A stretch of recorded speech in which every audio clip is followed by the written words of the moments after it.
Le culte qui lui plaît le plus. Nous pourrions penser que nous rendons gloire à Dieu seulement par le culte et la prière, ou uniquement en respectant certaines normes éthiques. Certes, la primauté revient à la relation avec Dieu, et nous oublions que le critère pour évaluer notre vie est avant tout ce que nous avons fait pour les autres. La prière a de la valeur si elle alimente un don de soi quotidien par amour. Notre culte plaît à Dieu quand nous y mettons la volonté de vivre avec générosité et quand nous laissons le don reçu de Dieu se traduire dans le don de nous-mêmes aux frères. Pour la même raison, la meilleure façon de discerner si notre approche de la prière est authentique sera de regarder dans quelle mesure notre vie est en train de se transformer à la lumière de la miséricorde. En effet, la miséricorde n'est pas seulement l'agir du Père, mais elle devient le critère pour comprendre qui sont ses véritables enfants. Elle est le pilier qui soutient la vie de l'Église.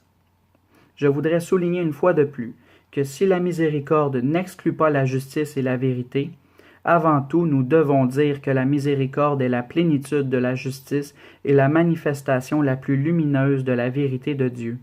Elle est la clé du ciel. Je ne peux pas m'empêcher de rappeler cette question que se posait saint Thomas d'Aquin quand il examinait quelles sont nos actions les plus grandes, quelles sont les œuvres extérieures qui manifestent le mieux notre amour de Dieu. Il a répondu sans hésiter que ce sont les œuvres de miséricorde envers le prochain, plus que les actes de culte.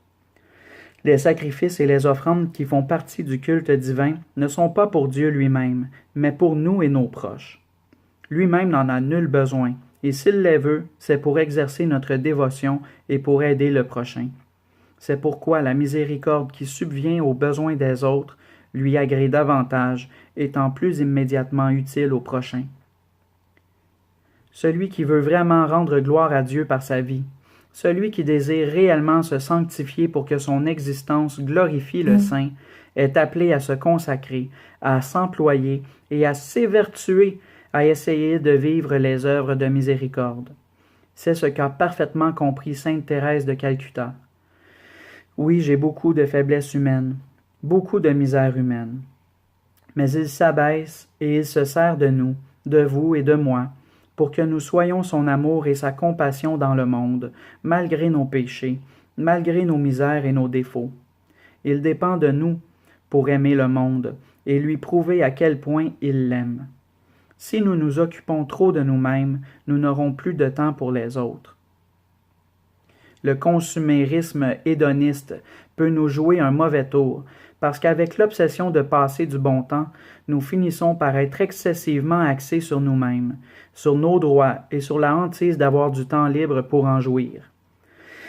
Il sera difficile pour nous de nous soucier de ceux qui se sentent mal et de consacrer des énergies à les aider, si nous ne cultivons pas une certaine austérité, si nous ne luttons pas contre cette fièvre que nous impose la société de consommation pour nous vendre des choses, et qui finit par nous transformer en pauvres insatisfaits qui veulent tout avoir et tout essayer.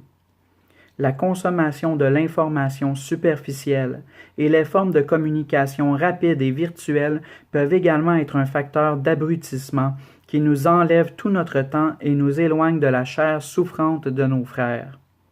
Au milieu de ce tourbillon actuel, l'Évangile vient résonner de nouveau pour nous offrir une vie différente, plus saine et plus heureuse. La force du témoignage des saints, c'est d'observer les béatitudes et le critère du jugement dernier.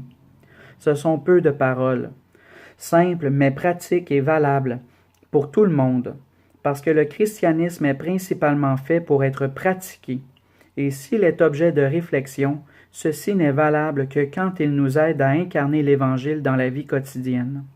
Je recommande de nouveau de relire fréquemment ces grands textes bibliques, de se les rappeler, de prier en s'en servant, d'essayer de les faire chers. Ils nous feront du bien, ils nous rendront vraiment heureux.